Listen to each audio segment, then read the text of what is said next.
ವೀಕ್ಷಕರೇ ನಮಸ್ಕಾರ. Freedom TV ಪಾಡ್ಕಾಸ್ಟ್ಗೆ ಸ್ವಾಗತ. ನಾನು ಸಂತೋಷ್ ರಾಠೋಡ್. ಇತ್ತೀಚೆಗೆ ನಾವು ಒಂದು ಮಾತನ್ನು ಆಗಾಗ್ಗೆ ಕೇಳ್ತಾ ಇರ್ತೀವಿ. ಈ ದೇಶ, ಈ ರಾಜ್ಯ, ಈ ದೇಶವನ್ನು ಹಾಗೂ ರಾಜ್ಯವನ್ನು ಆಳುವಂತಹ ವ್ಯವಸ್ಥೆ ಏನಿದೆ, ಆ ವ್ಯವಸ್ಥೆ ಯಾವತ್ತಾದರೂ ಬದಲಾವಣೆ ಆಗೋದಕ್ಕೆ ಸಾಧ್ಯನಾ? ಆ ದೇವರೇ ಬಂದರೆ ಅದನ್ನು ಬದಲಾವಣೆ ಮಾಡೋದಕ್ಕೆ ಸಾಧ್ಯ ಇಲ್ಲರಿ. ಈ ರೀತಿ ಮಾತುಗಳನ್ನು ಸಾಕಷ್ಟು ಕೇಳಿರ್ತೀವಿ. ಇನ್ನು ಕರ್ನಾಟಕದಲ್ಲೂ ಕೂಡ ಅಷ್ಟೇ ಸಾಕಷ್ಟು ಸಮಸ್ಯೆಗಳಿದ್ದಾವೆ.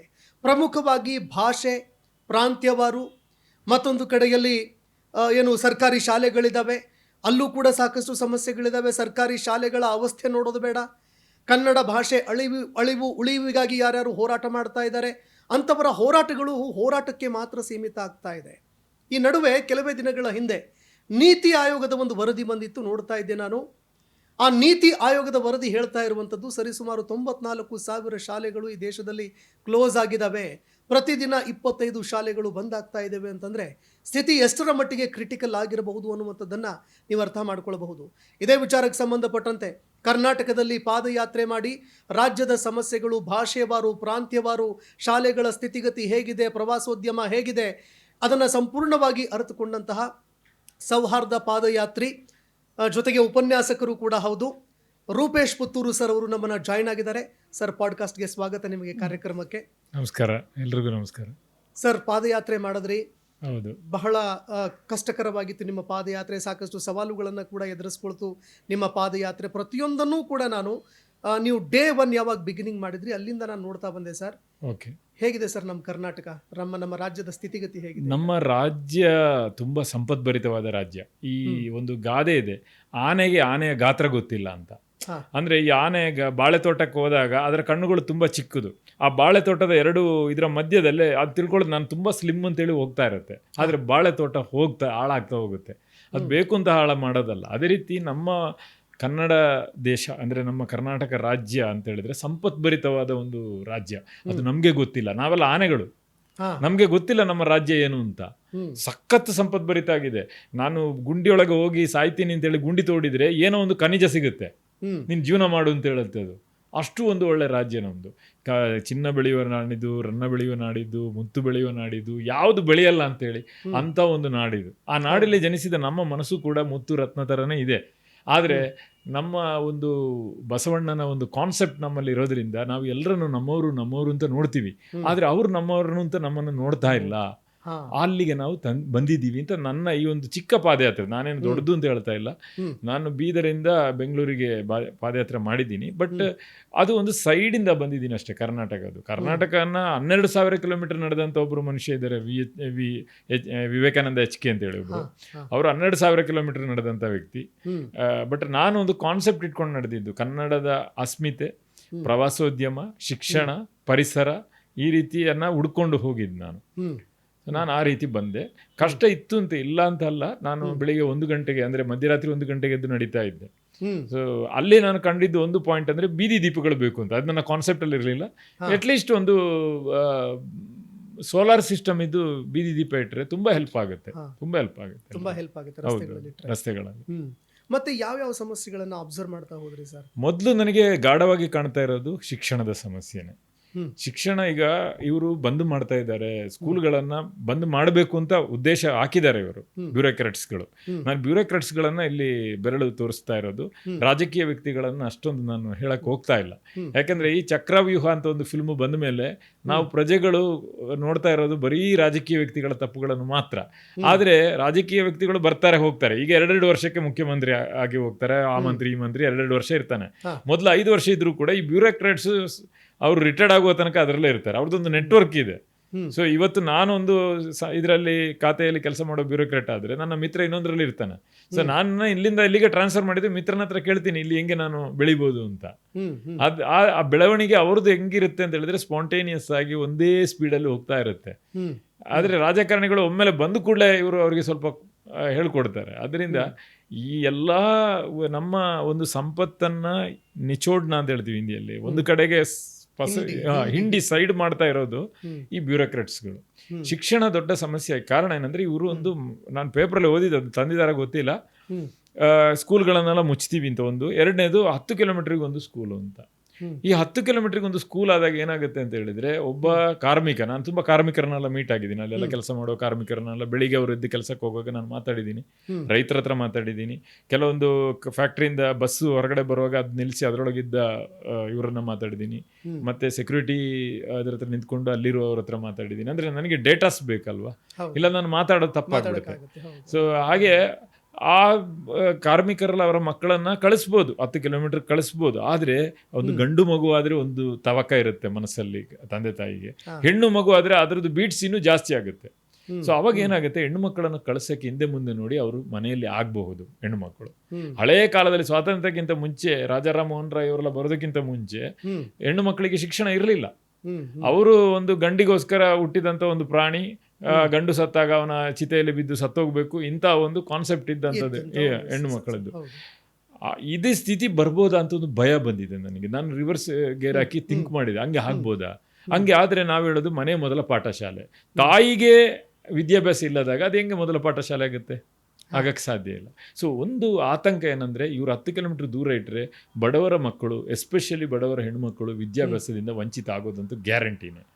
ಈಗ 80ನೇ ಸ್ವಾತಂತ್ರ್ಯೋತ್ಸವ ಆಚರಣೆ ಮಾಡ್ತಾ ಇದೀವಿ ಸರ್. ಹೌದು. ಜೆನ್ಜಿಗಳ ತುಂಬಾ ದೊಡ್ಡ ಹೋರಾಟ ನೋಡಿದ್ವಿ. ಹೌದು. ಜೆನ್ ಅಲ್ಫಾದವರು ಕೂಡ, ಚಿಕ್ಕ ಚಿಕ್ಕ ವಿದ್ಯಾರ್ಥಿಗಳು, ಪುಟ್ಟ ಮಕ್ಕಳು ಕೂಡ ದೊಡ್ಡ ದೊಡ್ಡ ಅಧಿಕಾರಿಗಳನ್ನ ನೇರವಾಗಿ ಎದುರಿಸ್ತಾ ಇದ್ದಾರೆ. ಈ ಸಿಸ್ಟಮ್ ಅಲ್ಲಿ ಸಿಸ್ಟಮ್ಯಾಟಿಕ್ ಆಗಿರೋ ಒಂದು ಬದಲಾವಣೆ ಬರಬೇಕು ಅಂತ ಅವ್ರ ಒಂದು ತವಕ, ಅವ್ರದೊಂದು ಹೋರಾಟ. ಯಾವುದೇ ಕಾರಣಕ್ಕೂ ನಾವು ಬಗ್ಗಲ್ಲ ಅಂತ ಅವರು ಕೂಡ ಮಾಡ್ತಾ ಇದ್ದಾರೆ ಹೋರಾಟಗಳನ್ನ. ಇದರ ಜೊತೆಗೆ ಮತ್ತೊಂದು ವಿಚಾರ ಹೇಳಿದ್ರಿ, ಕಾರ್ಪೊರೇಟ್ ವಲಯ ಅಂತೇನು ಹೇಳಿದ್ರಿ. ನಿಜವಾದ ಈ ನಮ್ಮ ಶಾಲೆಗಳು ಬಂದಾಗೋದಕ್ಕೆ ಈ ದೇಶದಲ್ಲಿ ಅವ್ಯಾಹತವಾಗಿರೋ ಒಂದು ದೊಡ್ಡ ಭ್ರಷ್ಟಾಚಾರ, ಮೋಸ, ಸುಲಿಗೆ, ದರೋಡೆ ಇದೆಲ್ಲ ನಡೀತಾ ಇರೋದಕ್ಕೆ, ಈ ರಾಜ್ಯದಲ್ಲಿ ನಡೀತಾ ಇರೋದಕ್ಕೆ ಈ ಕಾರ್ಪೊರೇಟ್ ಸೆಕ್ಟರೇ ಮೇಜರ್ ಏನಾದರೂ ರೋಲ್ ಪ್ಲೇ ಮಾಡ್ತಾ ಇದೆಯಾ? ಮಾಡ್ತಾ ಇದೆ ಖಂಡಿತವಾಗಿ. ಯಾಕಂದ್ರೆ ಏನು ನಡಿಬೇಕಿದ್ರು ದುಡ್ಡಿಂದನೇ ನಡೆಯೋದು. ದುಡ್ಡಿರೋದು ಕಾರ್ಪೊರೇಟರ್ ಕೈಯಲ್ಲೇ ಇರೋದು. ಅವರು ಪೊಲಿಟಿಷಿಯನ್ ಅನ್ನು ಆಟ ಆಡಿಸ್ತಾ ಇದ್ದಾರೆ. ಅದು ಪೊಲಿಟಿಷಿಯನ್ ಇಂದ ಈಗ ಪ್ರತಿಯೊಬ್ಬ ಚಿಕ್ಕ ಚಿಕ್ಕ ಪ್ರಜೆಯನ್ನು ಆಟ ಆಡಿಸುವ ತರಕ್ಕೆ ಅವ್ರು ಬಂದಿದ್ದಾರೆ.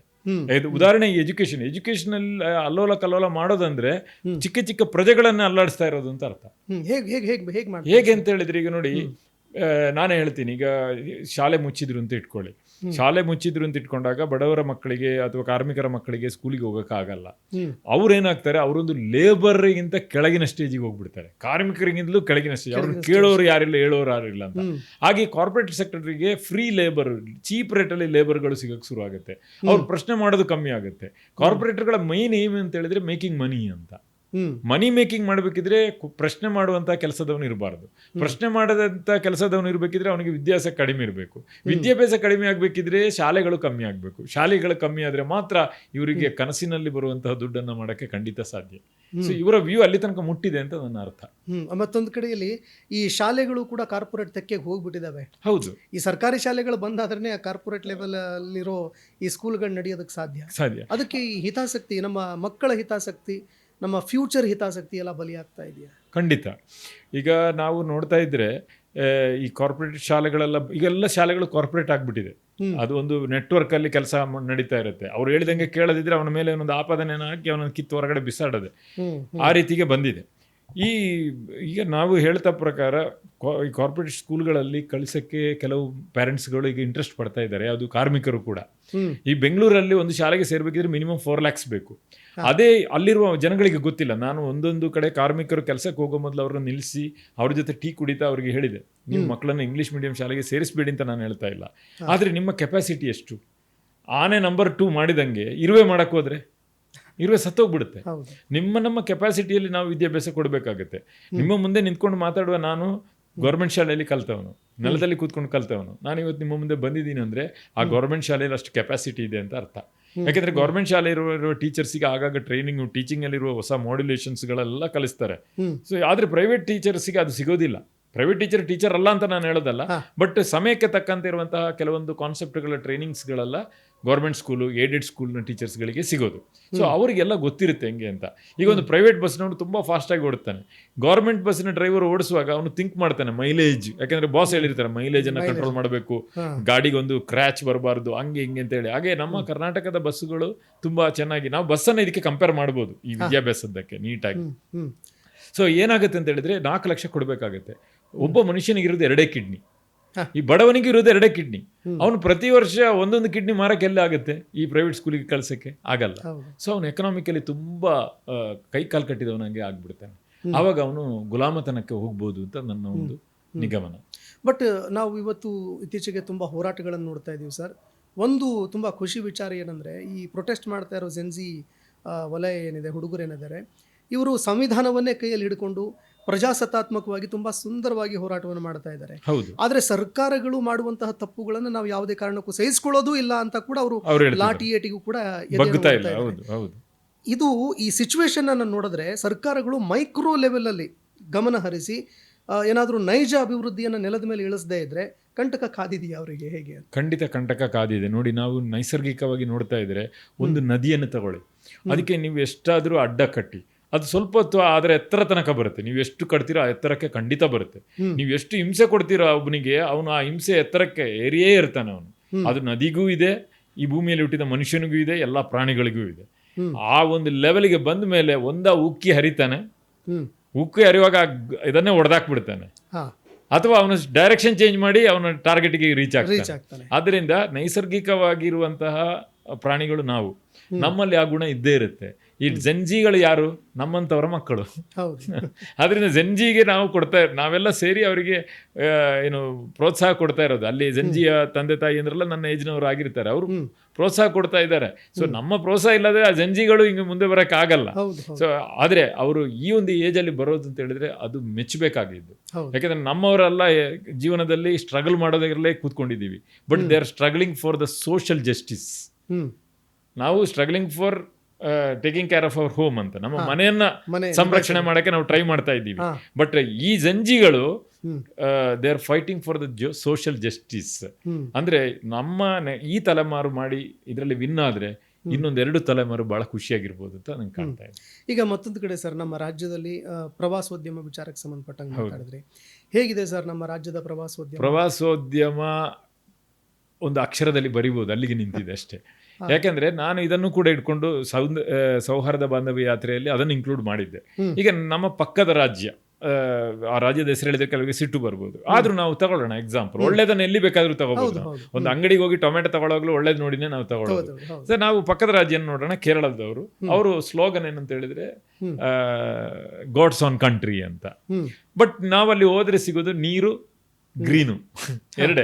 ನೀರಿದೆ, ಹಸಿರಿದೆ. ಆದ್ರೆ ಇಡೀ ವರ್ಲ್ಡ್ ಅಲ್ಲಿ ಎಷ್ಟು ಜನ ಪ್ರವಾಸಿಗರನ್ನ ಅವರು ಅಟ್ರಾಕ್ಟ್ ಮಾಡ್ತಾರೆ ಅಂದ್ರೆ, ಅವರಲ್ಲಿ ಇಂಡಸ್ಟ್ರಿ ಇಲ್ಲ, ಅವರಲ್ಲಿ ಸಾಫ್ಟ್ವೇರ್ ಇಲ್ಲ, ಅವರಲ್ಲಿ ಏನೇನೂ ಇಲ್ಲ. ರಸ್ತೆಗಳು ಇದೆಯೋ ಸ್ವಲ್ಪ ಇರ್ಬೋದು, ಬಟ್ ಅವರು ಮಾಡುವಷ್ಟು ಫಾರಿನ್ ಮನಿ ಎಕ್ಸ್ಚೇಂಜು ಇಂಡಿಯಾದಲ್ಲಿ ಯಾರು ಮಾಡ್ತಾ ಇಲ್ಲ ಈ ಪ್ರವಾಸೋದ್ಯಮದಲ್ಲಿ. ನಮ್ಮ ಒಂದು 4 ಜಿಲ್ಲೆ ಸೇರಿದ್ರೆ ಒಂದು ಕೇರಳ ಆಗುತ್ತೆ. ನಮ್ಮ ಕರ್ನಾಟಕದ 4 ಜಿಲ್ಲೆ ಸೇರಿದ್ರೆ ಒಂದು ಕೇರಳ ಆಗುತ್ತೆ. ಆದರೆ ನಮ್ಮಲ್ಲಿ ಏನೇನಿದೆ, ಐಹೊಳೆ ಇದೆ, ಪಟ್ಟದಕಲ್ಲಿದೆ, ಹಂಪೆ ಇದೆ, ಬೇಲೂರು ಇದೆ, ಹಳೆಬೀಡು ಇದೆ. ನೀವು ಬರಿತಾ ಹೋದ್ರೆ ಒಂದು 4 ಪೇಜಷ್ಟು ಪ್ರವಾಸೋದ್ಯಮದ ಸ್ಥಳ ಇಲ್ಲಿದೆ. ಪ್ರವಾಸೋದ್ಯಮವನ್ನು ಇನ್ಕ್ರೀಸ್ ಮಾಡಿದ್ರೆ ನಮಗೆ ಹೊರಗಡೆಯಿಂದ ಬರುವ ಫಾರಿನರ್ಸ್ ಇದು ಪ್ರೊವೈಡೆಡ್, ನಾವು ಒಳ್ಳೆ ಸ್ವಭಾವ ತೋರಿಸ್ಬೇಕು ಅವರಿಗೆ. ಈಗ ಕೆಲವು ಪ್ರವಾಸಿಗರು ಬಂದು ಇಂಡಿಯಾವನ್ನು ಬೈದು ಹೋಗ್ತಿದ್ದಾರೆ, ಆ ಸ್ಥಿತಿ ಬರಬಾರ್ದು. ನಾವು ಕನ್ನಡಿಗರ ಆ ರೀತಿ ಮಾಡಲ್ಲ, ಆದ್ರೂ ಕೂಡ ಹೇಳೋದು ನಾವು ಅವ್ರನ್ನ ಚೆನ್ನಾಗಿ ಅತಿಥಿಗಳ ತರ ನೋಡ್ಕೊಳ್ಬೇಕು. ಅವಾಗ ಏನಾಗುತ್ತೆ, ಫಾರಿನ್ ಎಕ್ಸ್ಚೇಂಜ್ ಮನಿ ನಮ್ಗೆ ಬಂದ್ರೆ ಕೆಲವೊಂದು ಕಡೆ ಟ್ಯಾಕ್ಸ್ ಅನ್ನ ನಮ್ಗೆ ಕಮ್ಮಿ ಮಾಡ್ಬೋದು. ನಮ್ಮ ಜನಗಳಿಗೆ ಸ್ವಲ್ಪ ಉಸಿರಾಡಕ್ಕೆ ರಿಲ್ಯಾಕ್ಸ್ ಆಗ್ಬೋದು. ಈಗ ಹಂಪಿಯಲ್ಲಿರುವಂತ, ನಾನು ಹಂಪಿಗೆ ಹೋಗಿದ್ದೆ, ಯಾಕಂದ್ರೆ ಒಂದಾದ್ರೂ ನಾನು ಪ್ರವಾಸೋದ್ಯಮ ಪ್ಲೇಸ್ ನೋಡ್ಬೇಕು. ಹಿಂದಿನ ಕಾಲದಲ್ಲಿ ಅಲ್ಲೊಬ್ಬ ಗೈಡ್ ಹೇಳ್ತಾನೆ, ನಮ್ಗೆ ಭಿಕ್ಷೆ ಬೇಡಕ್ಕೂ ಆಗ್ತಾ ಇಲ್ಲ ಅಂತ. ನಾನು ಏನು ಅಂತ ಕೇಳಿದೆ, ಅದಕ್ಕೆ ಹೇಳಿ, ಜನ ಬಂದ್ರೆ ತಾನೇ ಜನರ ಹತ್ರ ಭಿಕ್ಷೆ ಕೇಳೋದು, ಅಲ್ಲಿ ಜನನೇ ಬರ್ತಾ ಇಲ್ಲ. ಒಂದು ಕಾಲದಲ್ಲಿ ಅಲ್ಲಿದ್ದ ಗೈಡೆ ನನಗೆ ಹೇಳಿದ್ದು, ಒಂದು ಕಾಲದಲ್ಲಿ ಏಪ್ರಿಲ್, ಮೇ, ಅಕ್ಟೋಬರ್ ಈ 3 ತಿಂಗಳಲ್ಲಿ ಮಾಡುವ 1 ವರ್ಷದ ಸಂಪಾದನೆ ಅವರು ಮಾಡ್ತಿದ್ರಂತೆ. ಅಷ್ಟು ಜನ ಅಲ್ಲಿ ಬರ್ತಾ ಇದ್ರು. ಅದು ಕನ್ನಡಿಗರು ಇದ್ರು, ಫಾರಿನರ್ಸ್ ಇದ್ರು, ಎಲ್ಲ ಇದ್ರು. ಇವಾಗ ಯಾರು ಬರ್ತಾ ಇಲ್ಲ. ಏಪ್ರಿಲ್, ಮೇ ರಜೆ ಸಿಗ್ತಾ ಮಕ್ಕಳಿಗೆ, ಅಕ್ಟೋಬರ್ ರಜೆ ಸಿಗ್ತಾ ಮಕ್ಕಳನ್ನ ಯಾವುದೋ ಒಂದು ಟ್ಯೂಷನ್ ಸೆಂಟ್ರು ಅಥವಾ ಬೇರೆ ಏನೋ ಕಳಿಸಿ ಅವ್ರನ್ನು ಫಾರ್ಮ್ ಕೋಳಿ ತರ ಮಾಡ್ಬಿಟ್ಟಿದ್ದಾರೆ. ಆ ಮಕ್ಕಳಿಗೆ ಏನು ಗೊತ್ತು, ಈಗ ನಮ್ಮ ಬ್ಯಾಕಪ್ ಗೊತ್ತಿಲ್ಲದ್ರೆ ನಮ್ಗೆ ಮುಂದೆ ಹೋಗೋಕ್ಕಾಗಲ್ಲ. ಈಗ ಒಂದು ರನ್ನಿಂಗ್ ರೇಸಲ್ಲೂ ಕೂಡ ಒಂದು ಕಾಲನ ಹಿಂದೆ ಇಟ್ಟೆ ಮುಂದೆ ಇಟ್ಟೆ ಓಡಬೇಕು. ಅದೇ ರೀತಿ ನಮ್ಮ ಮಕ್ಕಳಿಗೆ ಇದೆಲ್ಲ ಬೇಕು. ಯಾವುದು ಈ ನಮ್ಮ ಸಂಸ್ಕೃತಿ ಏನಿದೆ, ಕನ್ನಡಕ್ಕೆ ಏನೇನು ಪೌರಾಣಿಕ ಅಲ್ಲ, ಐತಿಹಾಸಿಕವಾದಂತಹ ಬ್ಯಾಕಪ್ ಇದೆ. ಯಾಕೆಂದ್ರೆ ಒಂದು ಕಾಲದಲ್ಲಿ ಒಂದು ಶೀಟ್ ಪೇಪರ್ ಸಿಗ್ತಿರ್ಲಿಲ್ಲ ಬರೆಯಕ್ಕೆ, ಅಂತ ಒಂದು ಕಾಲ ಇತ್ತು. ಆ ಟೈಮಲ್ಲಿ ಈ ರಾಜರು ಏನ್ ಮಾಡ್ತಿದ್ರು, ನಿನ್ನ ಹತ್ರ ಶಿಲ್ಪಕಲೆ ಇದೆಯಾ, ಪೇಪರ್ ಇಲ್ಲ ಆ ಕಾಲದಲ್ಲಿ, ನೋಡಿ ಇಲ್ಲಿ ಇಷ್ಟೊಂದು ಬಂಡೆಕಲ್ಲಿದೆ, ಇದರಲ್ಲಿ ನಿನಗೆ ಬೇಕಾದನ್ನು ಚಿತ್ರಿಸು ಅಂತ ಕೊಡ್ತಿದ್ರು. ಅಂದ್ರೆ ಅದು ಶಿಲ್ಪಕಲೆಗೆ ಪ್ರೋತ್ಸಾಹ ಎಲ್ಲ ಇತ್ತು. ನೀವು ಅಲ್ಲಿಗೆ ನೋಡಿದ್ರೆ ಒಂದು ಶಿಲ್ಪಕಲೆಯ ಈ ಕಡೆದು ಕಿವಿ ಹಿಂಗಿದ್ರೆ ಆ ಕಡೆದು ಅದೇ ಸೈಜಲ್ಲಿ ಮಿರರ್ ಇಮೇಜ್ ತರ ಇದೆ. ಅಷ್ಟು ಮಾಡಬೇಕಿದ್ರೆ ಎಷ್ಟು ನಮ್ಮ ಕನ್ನಡದ ರಕ್ತದಲ್ಲಿ ಎಷ್ಟೊಂದು ಕಲಾತ್ಮಕತೆ ಅಥವಾ ಇಂಜಿನಿಯರಿಂಗ್ ಕಾನ್ಸೆಪ್ಟ್ಗಳು ಇತ್ತು ಅನ್ನುವಂಥದ್ದು ಮಕ್ಕಳಿಗೆ ಅರ್ಥ ಆಗ್ಬೋದು ಅಲ್ಲಿ ಹೋಗೋದ್ರಿಂದ. ಆದ್ರೆ ಇಲ್ಲಿ ಈಗ ಯಾರು ಹೋಗ್ತಾ ಇಲ್ಲ. ನಿಮ್ಗೆ ಗೊತ್ತು, ಹಿಂದಿನ ಕಾಲದಲ್ಲಿ ನಮ್ಮ ಶಾಲೆಯಿಂದ ಟೀಚರ್ ಕರ್ಕೊಂಡು ಹೋಗ್ತಿದ್ರು, ಈಗ ಕರ್ಕೊಂಡೇ ಹೋಗ್ತಾ ಇಲ್ಲ ಯಾರು. ಇತಿಹಾಸ ಗೊತ್ತಿಲ್ಲದ ಈ ಮಕ್ಕಳು ಇತಿಹಾಸವನ್ನು ಸೃಷ್ಟಿ ಮಾಡೋದಕ್ಕೆ ಸಾಧ್ಯ ಇಲ್ಲ. ಕಷ್ಟ, ಬಹಳ ಕಷ್ಟ. ಅಂದ್ರೆ ಈಗ ನಮ್ಮ ಕನ್ನಡ ಭಾಷೆಗೆ ಅಸ್ಮಿತೆ, ಅದೊಂದು ನಾನು ಇಟ್ಕೊಂಡಿದ್ದೀನಿ. ಕನ್ನಡದ ಅಸ್ಮಿತೆ ಅಂತ ಹೇಳಿದ್ರೆ ಕನ್ನಡ ಮಾತಾಡಕ್ಕೆ ಭಯ ಶುರುವಾಗಿದೆ ಮಕ್ಕಳಿಗೆ. ಅಂದ್ರೆ ದೊಡ್ಡವ್ರಿಗೂ ಅಷ್ಟೇ. ಕನ್ನಡ ಮಾತಾಡೋದ್ರಿಂದ ನನ್ನ ಕೆಲಸ ಹೋಗ್ಬೋದು, ಕನ್ನಡ ಮಾತಾಡೋದ್ರಿಂದ ನನಗೆ TC ಕೊಡ್ಬೋದು, ಮಕ್ಕಳ ತಲೆಯಲ್ಲಿ ಬೆಂಚಿ ಮೇಲೆ ನಿಲ್ಲಿಸೋದು. ಈ ಮೊನ್ನೆ ನೀವು ನೋಡಿರ್ಬೋದು ಸೋಷಿಯಲ್ ಮೀಡಿಯಾದಲ್ಲಿ ಒಂದು ಮಗು 100 ಸಲ ಬರೆದಿದ್ದಾರೆ, in future I will not talk Kannada in the class room ಅಂತ. ಹಿಂದಿಯಲ್ಲಿ ಒಂದು ಸೂಪರ್ ಹಿಟ್ ಮೂವಿ ಇದೆ, ಅದರಲ್ಲಿ ಜಾವೇದ್ ಅಖ್ತರ್ ಅವರು ಬರೆದಿದ್ದಿದೆ ಒಂದು ವರ್ಡ್, ಜೋ ಡರ್ ಗಯ ಸಂಜೆವು ಮರ್ಗಯ ಅಂತ. ಡರ್ ಅಂತ ಹೇಳಿದ್ರೆ ಭಯ ಅಂತ ಹೇಳಿದ್ರೆ ಅದು ಮರಣದ ಹತ್ರ ಹೋಗುವಂತ ಒಂದು ಮಿಷನ್. ಅದು ಎಷ್ಟೋ ಲ್ಯಾಂಗ್ವೇಜ್ಗಳು ಈ ಭೂಮಿಯಲ್ಲಿ ಸತ್ತೋಗಿದೆ. ಯಾಕೆಂದ್ರೆ ಆ ಭಾಷೆ ಮಾತಾಡೋದ್ರಿಂದ ಸರ್ವೈವಲ್ ಇಲ್ಲ ಅನ್ನುವಂಥದ್ದು. ಇದೀಗ ಸ್ಟಾರ್ಟ್ ಆಗಿದೆ, ಬೆಂಗಳೂರಲ್ಲಿ ಸ್ಟಾರ್ಟ್ ಆಗಿದೆ, ಹೊರಗಡೆ ಎಲ್ಲೂ ಬರಲ್ಲ ಅಂತ ನಾನು ತಿಳ್ಕೊಂಡಿದ್ದೆ. ಕೊರೋನಾ ಬಂದಾಗ ನಾವು ಚೀನಾದಲ್ಲಿ ಇದೆ, ಇಲ್ಲಿ ಬರಲ್ಲ ಅಂತ ತಿಳ್ಕೊಂಡಿದ್ದೆವು. ಆದ್ರೆ ಅದು ಮತ್ತೆ ನಮ್ಮಲ್ಲಿ ಬಂತು, ನಮ್ಮ ಎಷ್ಟೋ ಜನರನ್ನು ಕೊಂದಾಕ್ಬಿಡ್ತು ಕೊರೋನಾ ಅಂತ ಹೇಳುವ ರೋಗ. ಅದೇ ರೀತಿ ಈ ಕನ್ನಡದ ಮೇಲಿರುವ ಭಯ ಅಂತಿರೋದು ಬೆಂಗಳೂರಲ್ಲಿ ಮಾತ್ರ ಅಂತ ತಿಳ್ಕೊಂಡ್ರೆ, ಅದು ದಾವಣಗೆರೆಯಲ್ಲಿ ಆಗಿದೆ, ಹಾಸನದಲ್ಲಿ ಆಗಿದೆ, ಕೊಪ್ಪಳದಲ್ಲಿ ಆಗಿದೆ, ಎಲ್ಲಾ ಕಡೆ ಆಗ್ತಾ ಇದೆ ಕನ್ನಡಿಗರಿಗೆ ಈ ಸ್ಥಿತಿ, ಕನ್ನಡ ಭಾಷೆಗೆ ಈ ಸ್ಥಿತಿ. ಅಂದ್ರೆ ಅದು ಪಸರಿಸ್ತಾ ಇದೆ. ನಾವು ಈ ಸ್ಟೇಜಲ್ಲಿ ಅದಕ್ಕೆ ಮದ್ದು ಕಂಡುಹುಡುಕದಿದ್ರೆ ಮುಂದೆ ನಮ್ಮಂತ ಒಂದು ಒಳ್ಳೆ ಭಾಷೆ ಅದಕ್ಕೆ ಏನೋ ಒಂದು ಹೆಚ್ಚು ಕಮ್ಮಿ ಆಗ್ಬೋದು ಅನ್ನುವಂಥ ಒಂದು ಭಯ ನನಗೆ ಬಂತು. ಅದಕ್ಕೆ ನಾನು ಈ ಕನ್ನಡದ ಅಸ್ಮಿತೆ ಅಂತ ಹೇಳಿ ಒಂದು ಪಾಯಿಂಟ್ ಅನ್ನು ಹಾಕೊಂಡು ಹೋಗ್ತಾ ಇದ್ದಿದ್ದು. ಎಷ್ಟರ ಮಟ್ಟಿಗೆ ರಕ್ಷಣೆ ಆಗ್ತಾ ಇದೆ ಸರ್ ನಮ್ಮ ಭಾಷೆ? ಬಹಳ ಕಮ್ಮಿ ಆಗ್ತಾ ಇದೆ. ಈಗ ನೀವು ಮೀಡಿಯಾದವರು ನೀವು ನೋಡ್ಬೋದು, ಹೆಚ್ಚಿನ ಮೀಡಿಯಾದಲ್ಲಿ ಸಾಥ್ ಕೊಟ್ಟರು, ಜಬರ್ದಸ್ತು, ಈಗೆಲ್ಲ ಹಿಂದಿ ಬರ್ತಾ ಇದೆ. ನಿಧಾನ ಹಿಂದಿ ಈ ಮೀಡಿಯಾದವರು ಹೇಳ್ತಾ ಇರುವಾಗ ಜನಗಳು ಅದಕ್ಕೆ ಹೋಗ್ತಾ ಇದ್ದಾರೆ. ಇಂಗ್ಲೀಷು, ಕನ್ನಡ ಫಿಲ್ಮ್ ಇಂಡಸ್ಟ್ರಿಯಲ್ಲಿ ಇಂಗ್ಲೀಷ್ ವರ್ಡ್ ಇಲ್ಲದ ಲಿರಿಕ್ಸ್ ಇಲ್ಲ ಅಂತ ಹೇಳುವಂಥದ್ದು ಆಗಿ ಹೋಗಿದೆ. ಕನ್ನಡ ಈಗ ಪುಟ್ಟಣ್ಣ ಕಣಗಲ್ ಅಂತವರೆಲ್ಲ ದೊಡ್ಡ ದೊಡ್ಡ ಸಾಯಿಸುತ್ತೆ ಇಂಥವರೆಲ್ಲ ಬರೆದ ಕಾದಂಬರಿಯನ್ನು ತಗೊಂಡು ಫಿಲ್ಮ್ ಮಾಡ್ತಾ ಇದ್ರು. ಈಗ ನಮ್ಮ ಊರಲ್ಲಿ ಒಂದು ಹಬ್ಬ ಆದ್ರೆ ಮನೆಯಲ್ಲೆಲ್ಲ ಊಟ ಇದ್ರೆ ಹೊರಗಡೆ ನಾಯಿಗಳು ಕಾಯ್ತಾ ಇರ್ತಿತ್ತು, ನಾವು ಅದಕ್ಕೆ ಎಸಿತಾ ಇದ್ವಿ. ಅಂದ್ರೆ ನಾವು ನಮ್ಮ ಇದು ಆ ರೀತಿ ಒಂದು ಕಾಲದಲ್ಲಿ ಕನ್ನಡ ಫಿಲ್ಮ್ ಇಂಡಸ್ಟ್ರಿ ಹೆಂಗಿತ್ತು ಅಂತ ಹೇಳಿದ್ರೆ, ಪುಟ್ಟಣ್ಣ ಕಣಗಲ್ ಆಗ್ಲಿ ಅಥವಾ ಆವಾಗ ಇರುವಂತಹ ದೊಡ್ಡ ದೊಡ್ಡ ಡೈರೆಕ್ಟ್ಸ್ಗಳು ಮಾಡಿದ ಒಂದೊಂದು ಫಿಲ್ಮು ರಿಲೀಸ್ ಆಗಕ್ಕೆ ಬೇರೆ ಭಾಷೆಯವರು ಕಾಯ್ತಾ ಕೂತ್ಕೋತಿದ್ರು, ನಮ್ಗೆ ರೈಟ್ಸ್ ಬೇಕು, ನಮ್ಗೆ ಡಾಕ್ಟರ್ ರಾಜ್ಕುಮಾರ್ದಾಗ್ಲಿ, ವಿಷ್ಣುವರ್ಧನ್ ಅವರಾಗ್ಲಿ, ಲೋಕೇಶ್ ಅವ್ರದ್ದಾಗ್ಲಿ, ಯಾವುದೇ ಒಂದು ಫಿಲ್ಮು ಅಂದ್ರೆ ನಾನು ಒಬ್ಸರ್ವ್ ಮಾಡಿದ್ದು, ನಾನು ಆಗ ವಿಜಯ್ ಚಿತ್ರ, ರೂಪತಾರ ಇದೆಲ್ಲ ಓದ್ತಾ ಇದ್ದೆ. ಪ್ರತಿಯೊಬ್ಬರು, ಅದು ತೆಲುಗು ಆಗಿರ್ಬೋದು, ಮಲಯಾಳ ಆಗಿರ್ಬೋದು, ಇವರೆಲ್ಲ ಕಾಯ್ತಾ ಇದ್ರು ಕನ್ನಡದ ಫಿಲ್ಮ್ ಯಾವ್ದು ಬರುತ್ತೆ ಅಂತ. ಅಂತ ಒಂದು ಕನ್ನಡ ಇಂಡಸ್ಟ್ರಿ ಇವಾಗ ಒಂದು ಫಿಲ್ಮ್ ರಿಲೀಸ್ ಮಾಡಿದ್ರೆ ನೋಡಕ್ಕೆ ಜನ ಹೋಗೋದಂತ ಸ್ಥಿತಿಗೆ ಬಂದಿದೆ. ಅಂದ್ರೆ ಈ ಭಾಷೆ, ಯಾಕಂದ್ರೆ ಭಾಷೆಗೆ ತುಂಬಾ ನಾಕ್ಸ್ ಇದೆ. ಅಂದ್ರೆ ಈಗ ಅದು ಸಾಹಿತ್ಯ ರೂಪದಲ್ಲಿ ಆಗಿರ್ಬೋದು, ಅಥವಾ ಅದು ರೇಡಿಯೋ ಕಾರ್ಯಕ್ರಮ ಆಗಿರ್ಬೋದು, ನಿಮ್ಮ TV ಆಗಿರ್ಬೋದು, ಮನುಷ್ಯನನ್ನ ರೀಚ್ ಆಗುವಂಥದ್ರಲ್ಲಿ ಎಲ್ಲ ನಮ್ಮ ಭಾಷೆ ರೀಚ್ ಆಗ್ತಾ ಇರಬೇಕು. ಆಗಿದ್ರೆ ಮಾತ್ರ ಭಾಷೆಗೆ ಒಂದು ಸರ್ವೈವಲ್ ಇದು ಒಂದು ಕಾನ್ಸೆಪ್ಟ್ ಬರುತ್ತೆ.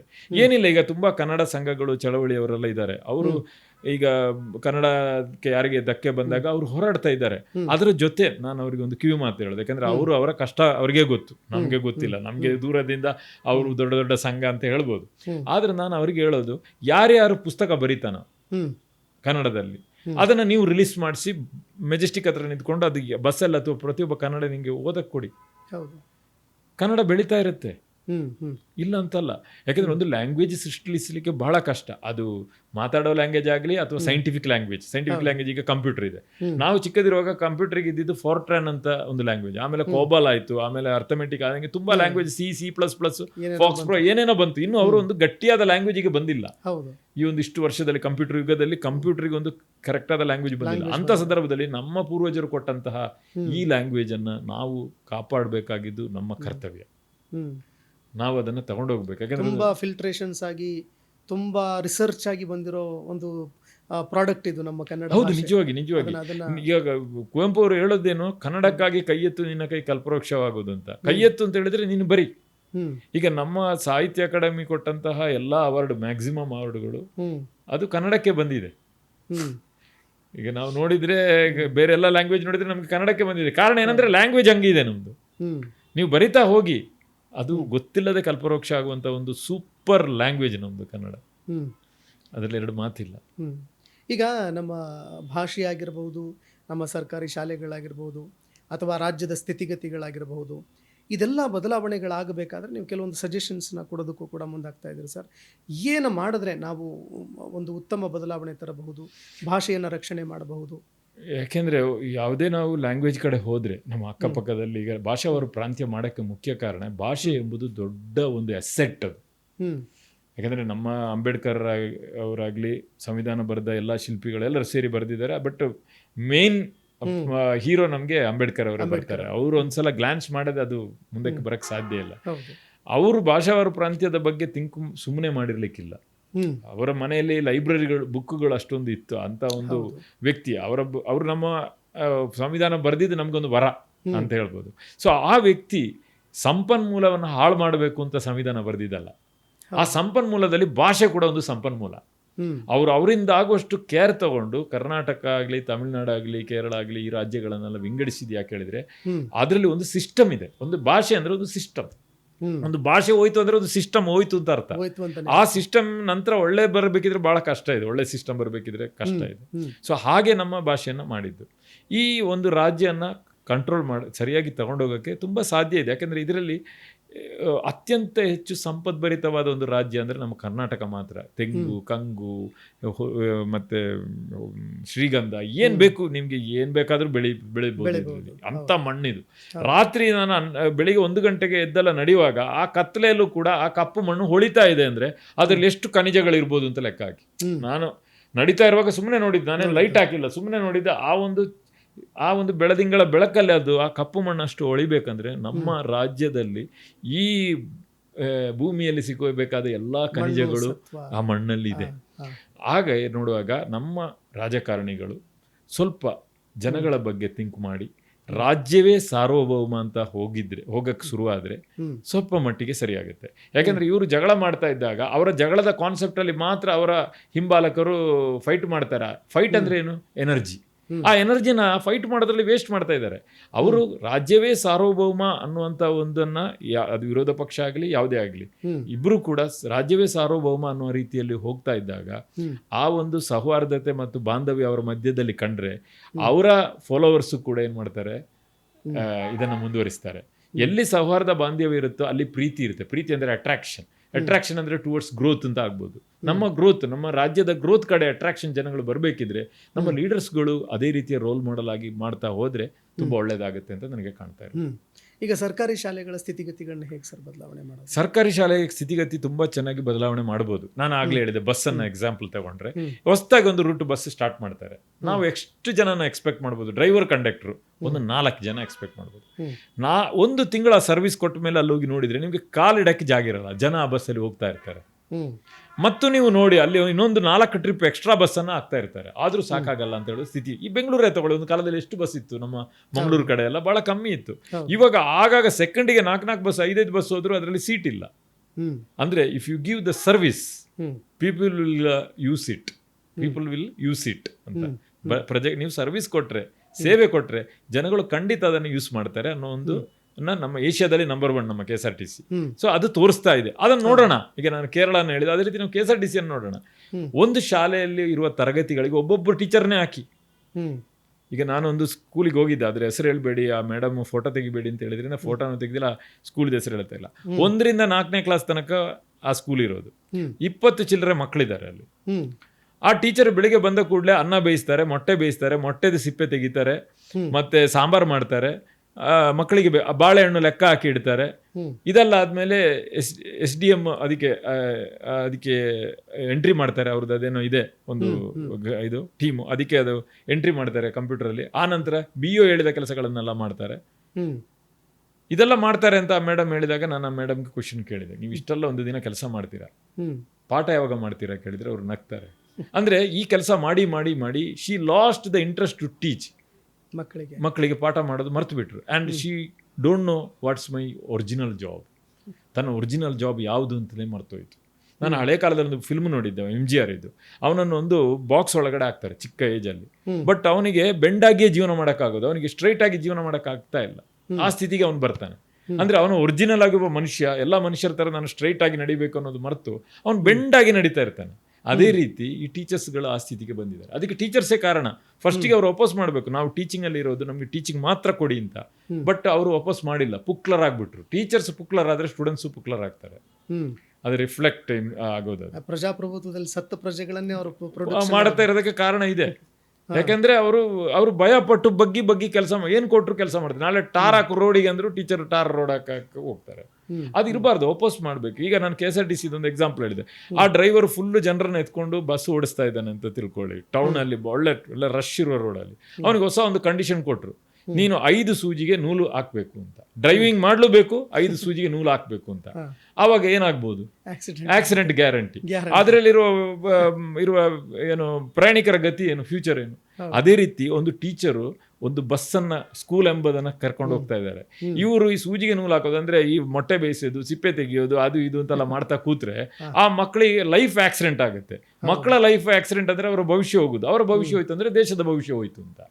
ಇವರು ಒಂದೊಂದು ಟೀಚರ್ನ ಒಂದೊಂದು ಕ್ಲಾಸಿಗೆ ಹಾಕಿ ಕ್ವಾಲಿಟಿ ಕೊಡ್ಲಿ, ಕ್ಲಾಸ್ ರೂಮ್ ಚೆನ್ನಾಗಿರ್ಲಿ, ಪ್ಲಸ್ ಆ ಪೈಪೋಟಿ ಕೊಡಿ. ಪ್ರೈವೇಟ್ ಕಾಲೇಜಿಗೆ ಇರುವಂತ ಪೈಪೋಟಿ ಕೊಡಿ ನೀವು ಸ್ಕೂಲಲ್ಲಿ. ಯಾಕಂದ್ರೆ ಆ ಜಾಗಕ್ಕೆ ಬಾಡಿಗೆ ಕೊಡ್ಬೇಕು ಹೇಳಿಲ್ಲ, ಬಿಲ್ಡಿಂಗಿಗೆ ಬಾಡಿಗೆ ಕೊಡ್ಬೇಕು ಇರಲಿಲ್ಲ. ಆ ಟೀಚರ್ಸಿಗೆ ಸಂಬಳ ಕೊಡೋದು ನಮ್ಮೆಲ್ಲರ ಟ್ಯಾಕ್ಸ್ ಇಂದ. ಇನ್ನೇನ್ ಬರ್ಡನ್ ಇದೆ ಇವರಿಗೆ? ಚೆನ್ನಾಗಿ ಮಾಡಿ, ಪಾಠ ಮಾಡಕ್ಕೆ ಮಾತ್ರ ಬಿಡಿ. ಅಕ್ಕಪಕ್ಕದ ಬೇರೆ ರಾಜ್ಯಗಳಲ್ಲಿ ಹೆಂಗೆ ಗೌರ್ಮೆಂಟ್ ಸ್ಕೂಲ್ ಚೆನ್ನಾಗಿ ನಡೀತದೆ ಅಂತ ಒಂದು ಸರ್ವೆ ಮಾಡಿ. ಅಂದ್ರೆ ನಾನು ಈಗ ಯಾವುದೇ ಗೌರ್ಮೆಂಟ್ ಅನ್ನ ಬೈತಾ ಇಲ್ಲ, ಇದಕ್ಕೆ ನಾನು ಹೊಣೆನೆ. ನಾನು ಇಲ್ಲಿದ್ದು ಪ್ರಜೆ ಆಗಿ ಇಷ್ಟು 52 ವರ್ಷ ಆಯ್ತು, ಇಷ್ಟ ತನಕ ಕಣ್ಣು ಮುಚ್ಚಿ ಕೂತಿದ್ದೆ, ನಂದು ತಪ್ಪಿದೆ ಸರ್. ನಾನು ಆದ್ರಿಂದ ಇನ್ನೊಬ್ಬರ ತಪ್ಪು ಹೇಳಕ್ಕಾಗಲ್ಲ. ನಾನು ಹೇಳೋದು, ನಾನು ಇಷ್ಟು ಸರ್ವೆ ಮಾಡಿದ್ದೀನಿ ಸ್ವಾಮಿ, ನಿಮ್ಗೆ ಅದು ಬೀದರಿಂದ ಬೆಂಗಳೂರು ತನಕ ಇಷ್ಟು ಒಂದು ಪಾರ್ಟ್ ನಾನು ನೋಡಿದ್ದೀನಿ. ಕರ್ನಾಟಕ ಇನ್ನೂ ತುಂಬಾ ವಿಶಾಲವಾಗಿದೆ. ನೀವೊಂದು ಕಮಿಟಿಯನ್ನು ಮಾಡಿಬಿಟ್ಟು ಇದನ್ನ ಕಂಪೇರ್ ಮಾಡಿ, is it true or not happening in some, ಇದು ಬೇರೆ ಕಡೆ ಆಗ್ತಾ ಇಲ್ಲ, ಅಥವಾ ನೀವು ಓದೋ ದಾರಿಯಲ್ಲಿ ಮಾತ್ರ ಆಗ್ತಾ ಇದೆ, ಅಥವಾ ಎಲ್ಲ ಕಡೆ ಆಗ್ತಾ ಇದೆ ಅಂತ ಹೇಳಿರೋ ಒಂದು ಕಾನ್ಸೆಪ್ಟ್ ತಗೊಂಡು ನಮ್ಮ ಕರ್ನಾಟಕ ಎಂಬುದು ವರ್ಲ್ಡಿಗೆ ಒಂದು ಮಾದರಿ ಮಾಡಿ. ಅದಕ್ಕೆ ಅದ್ರ ನಮ್ಮ ಹತ್ರ ಕೆಪಾಸಿಟಿ ಇರೋದ್ರಿಂದ ನಾವು ಹೇಳ್ತಾ ಇರೋದು. ಹಿಂದೆ ನಾವು ನಾಟಕ ಆಡ್ತಾ ಇರುವಾಗ ನಮ್ಮ ಟೀಚರು ನನ್ನ ಒಂದು 4-5 ಜನರಿಗೆ ನಮಗೆ ತುಂಬಾ ಸಲ ಪ್ರಾಕ್ಟೀಸ್ ಮಾಡಿಸ್ತಿದ್ರು. ನಮ್ಗೆ ಸಿಟ್ಟು ಬಂತು. ಅದ್ರಲ್ಲಿ ಒಬ್ಬ ಟೀಚರ ಮಗ, ಬೇರೆ ಟೀಚರ ಮಗ, ಅವನು ಹೋಗಿ ಹೇಳಿದೆ, ಏನ್ ಟೀಚರ್, ನಮ್ಮನ್ನ ಉಳಿದವ್ರನ್ನೆಲ್ಲ ಕಳಿಸಿದ್ದೀರಾ, ನಮ್ಮನ್ನು ಮಾತ್ರ ಪ್ರಾಕ್ಟೀಸ್ ಮಾಡಿಸೋದು ಯಾಕೆ 3-4 ಜನರನ್ನಂತ. ಅವಾಗ ಹೇಳಿದ್ರು, ಅವ್ರನ್ನೆಲ್ಲ ಇಂಪ್ರೂವ್ ಮಾಡಕ್ ಆಗ್ತಾ ಇಲ್ಲ, ನಿಮ್ಮಲ್ಲಿ ಭಾವನೆಗಳು, ನಿಮ್ಮ ಆಕ್ಷನ್ಗಳೆಲ್ಲ ಇಂಪ್ರೂವ್ ಮಾಡೋ ಶಕ್ತಿ ಇದೆ, ಆದ್ರಿಂದ ನಿಮ್ಮನ್ನು ಪ್ರಾಕ್ಟೀಸ್ ಮಾಡಿಸೋದು ಅಂತ. ಅದೇ ರೀತಿ ಕರ್ನಾಟಕ ಎಂಬುದು ಈ ಭಾರತದಲ್ಲಿ ಅತ್ಯಂತ ಹೆಚ್ಚು ಸಂಪದ್ಭರಿತವಾಗಿರುವಂಥದ್ದು. ಅದು ಭೂಮಿ ಆಗಲಿ, ಮನುಷ್ಯನ ತಲೆ ಆಗಲಿ. ಈ ಕನ್ನಡಿಗರ ತಲೆನೂ ತುಂಬಾ ಒಳ್ಳೇದು. ಅವರು ಶಾಂತಿ ಇಷ್ಟಪಡಬೇಕಿದ್ರೆ ತಲೆ ಒಳ್ಳೇದಿರ್ಬೇಕು. ಅದರಿಂದ ಕನ್ನಡಿಗರ ತಲೆನೂ ಚೆನ್ನಾಗಿದೆ, ಕನ್ನಡಿಗರ ಮಣ್ಣು ಚೆನ್ನಾಗಿದೆ, ಕನ್ನಡಿಗರ ನೀರು ಚೆನ್ನಾಗಿದೆ, ಕನ್ನಡಿಗರಿಗೆ ಎಲ್ಲನೂ ಚೆನ್ನಾಗಿದೆ. ಭಾಗ್ಯವಂತರು ನಾವು ಕನ್ನಡವನ್ನ ಕೃಷಿ ಮಾಡ್ತೀವಿ. ನೀವು ಮಾತಾಡ್ತೀರಾ, ಕೃಷಿ ಮಾಡ್ತಿದ್ದೀರಿ ಕನ್ನಡನ, ನಾನು ಮಾತಾಡ್ತೀನಿ, ನಾನು ಕೃಷಿಕನೇ ಕನ್ನಡದ್ದು. ಸೊ ಇಷ್ಟೆಲ್ಲ ನಮ್ಮಲ್ಲಿ ಸಂಪನ್ಮೂಲಗಳಿದೆ, ಮನುಷ್ಯನು, ಪ್ರಾಣಿ, ಅದು ಇದು ಎಲ್ಲ ಇದೆ. ಮತ್ತೆ ನಮ್ಗೆ ಇನ್ನೊಂದು, ನೀವು ನಂಬದೇ ಇದ್ರೆ ನಾನೊಂದು ಚಿಕ್ಕ ಎಕ್ಸಾಂಪಲ್ ಹೇಳ್ತೀನಿ ಕರ್ನಾಟಕದ ಬಗ್ಗೆ. ಇಡೀ ವರ್ಲ್ಡ್ ಅಲ್ಲಿ ಇಲ್ಲದಂತ ಒಂದು ಸೆಂಟೆನ್ಸ್ ಕರ್ನಾಟಕದ ಹಿಸ್ಟ್ರಿಯಲ್ಲಿ ಇದೆ. ಮೈಸೂರಿನ ಬೀದಿಗಳಲ್ಲಿ ಚಿನ್ನ ಮಾರ್ತಿದ್ರು ಅಂತ. ಬೀದಿಯಲ್ಲಿ ಚಿನ್ನ ಮಾಡಬೇಕಿದ್ರೆ ನಾವು ಎಂಥವ್ರಾಗಿರ್ಬೇಕು, ಆ ಬ್ಯಾಕಪ್ ಮಕ್ಕಳಿಗೆ ಗೊತ್ತಿರಬೇಕು, ನಾವು ಚಿನ್ನ ಮಾರುವಂತಹ ಕನ್ನಡಿಗರು ನಾವು. ಹೌದು, ಇದು ಗೊತ್ತಾಗಬೇಕು ಮಕ್ಕಳಿಗೆ. ನಮ್ಮ ಕನ್ನಡ ಏನು ಅಂತ ಮಕ್ಕಳಿಗೆ ಗೊತ್ತಾದ್ರೆ ನಮ್ಗೆ ಈ ಕನ್ನಡದ ಅಸ್ಮಿತೆಯ ಸ್ಟ್ರೈನೇ ಇರಲ್ಲ, ಕನ್ನಡ ಸಂಘಗಳು ಇರಲ್ಲ, ಅಷ್ಟು ಚೆನ್ನಾಗಿ ಕನ್ನಡ ಹೋಗುತ್ತೆ. ಈಗ ಇನ್ನೊಂದು ಕೆಲವೊಂದು ಕಡೆ ನಾನು ನೋಡಿದ ಪ್ರಕಾರ ಅದೊಂದು ಕೆಟ್ಟ ಕಾನ್ಸೆಪ್ಟ್ ಅಂತ ಗೊತ್ತಿಲ್ಲ, ನಾನು ಹೇಳ್ತಾ ಇರೋದು. ಇಲ್ಲಿ ಯಾರಾದ್ರೂ ಹೊರಗಡೆ ಅವನು ಬಂದ ಕೂಡಲೇ ಪೊಲೀಸ್ ಸ್ಟೇಷನ್ ಅಲ್ಲಿ ಅವನನ್ನ ರಿಜಿಸ್ಟರ್ ಮಾಡ್ಬೇಕು, ಅವನ ಹೆಸರು ಹೊರಗಡೆಯಿಂದ ಬಂದಿದ್ದಾನೆ ಅಂತ. ಆ ಪೊಲೀಸ್ ಸ್ಟೇಷನ್ ಇಂದ ಒಂದು ಕನ್ನಡದ ಅಂಚೆ ಮೂಲಕ ಕನ್ನಡ ಶಿಕ್ಷಣ ಅಂತ ಮೈಸೂರಲ್ಲಿದೆ, ಆ ಅಪ್ಲಿಕೇಶನ್ ಫಾರ್ಮ್ ಅವನಿಗೆ ಫಿಲ್ ಮಾಡಿಸಿ ಕೊಡಬೇಕು. ಅವನಿಗೆಲ್ಲ ಬುಕ್ಸ್ ಬರುತ್ತೆ ಅಂಚೆ ಮೂಲಕ ಶಿಕ್ಷಣ. ಅವನು ಒಂದು 6-7 ತಿಂಗಳಲ್ಲಿ ಏನಾದರೂ ಒಂದು ಕಲಿತಾನೆ. ಕಲಿತ ಕೂಡಲೇ ಅವನಿಗೆ ಗೊತ್ತಾಗುತ್ತೆ ಈ ಭಾಷೆ ಎಷ್ಟು ಚೆನ್ನಾಗಿದೆ. ಸೊ ಅವನನ್ನು ನಾವು ಕರ್ಕೊಂಡ್ಬರ್ಬೇಕು ಕನ್ನಡಕ್ಕೆ. ಆವಾಗ ಈ ಪ್ರಶ್ನೆಗಳು ಇರೋದೇ ಇಲ್ಲ ಅಂತ ನನ್ನ ಒಂದು ಭಾವನೆ. ಗೊತ್ತಿಲ್ಲ ಎಷ್ಟರ ಮಟ್ಟಿಗೆ ಆಗ್ಬೋದು ಅಂತ. ಓಕೆ, ಸಾಕಷ್ಟು ಮಾಹಿತಿಗಳನ್ನು ಕೊಟ್ಟರಿ ರೂಪೇಶ್ ಪುತ್ತೂರು ಸರ್. ರಾಜ್ಯದಲ್ಲಿ ಇರುವಂತಹ ಸಮಸ್ಯೆಗಳೇನಿದೆ ಅದು ಎಲ್ಲವೂ ಕೂಡ ಸಾಲ್ವ್ ಔಟ್ ಮಾಡಬಹುದು. ಅದರ ಬಗ್ಗೆ ನಮ್ಮ ನಾಳುವಂತಹ ಸರ್ಕಾರಗಳು ಜೊತೆಗೆ ನಮ್ಮ ಕನ್ನಡಿಗರು ಎಲ್ಲರೂ ಮುತುವರ್ಜಿಯನ್ನು ತೆಗೆದುಕೊಂಡಾಗ ಮಾತ್ರ ಇದೆಲ್ಲವೂ ಕೂಡ ಸಾಧ್ಯ ಆಗುತ್ತೆ. ಇದರ ಜೊತೆಗೆ ಯಾವ ರೀತಿ ಭಾರತಕ್ಕೆ ಇಡೀ ವಿಶ್ವದ ಮೇಲೆ, ಪ್ರತಿಯೊಂದು ರಾಷ್ಟ್ರಗಳ ಮೇಲೆ ಉತ್ತುಂಗವಾಗಿ ಒಂದು ಹಿರಿಯಣ್ಣನ ಸ್ಥಾನದಲ್ಲಿ ಕೂರುವಂತಹ ಶಕ್ತಿ ಇದೆ, ಅದೇ ರೀತಿ ಕರ್ನಾಟಕಕ್ಕೆ ಈ ದೇಶದಲ್ಲಿರೋ ಎಲ್ಲ ರಾಜ್ಯಗಳ ಮೇಲೆ ಅಣ್ಣನಾಗಿ ಕೂರುವಂತಹ ಒಂದು ಶಕ್ತಿ, ಆ ಒಂದು ತಾಕತ್ತು, ಆ ಒಂದು ಗತ್ತು ಎಲ್ಲ ಕೂಡ ಇದೆ. ಆದರೆ ಅದನ್ನು ಸರಿಯಾಗಿ ಬಳಕೆ ಮಾಡ್ಕೊಳ್ಳೋದಕ್ಕಂತ ಆಗಬೇಕಾಗಿರೋ ಮೂಲ ಅಭಿವೃದ್ಧಿಗಳೇನಾಗಿದೆ ಅದರ ಬಗ್ಗೆ ಆದರೆ ಮಾತ್ರ ಕೆಲಸ ಆದರೆ ಮಾತ್ರ ಅದು ಸಾಧ್ಯ ಆಗುತ್ತೆ ಅಂತ ಹೇಳ್ತಾ ಇವತ್ತಿನ ಕಾರ್ಯಕ್ರಮವನ್ನು ಇಲ್ಲಿಗೆ ಮುಗಿಸ್ತಾ ಇದ್ದೀನಿ. ನಮಸ್ಕಾರ. ನಮಸ್ಕಾರ.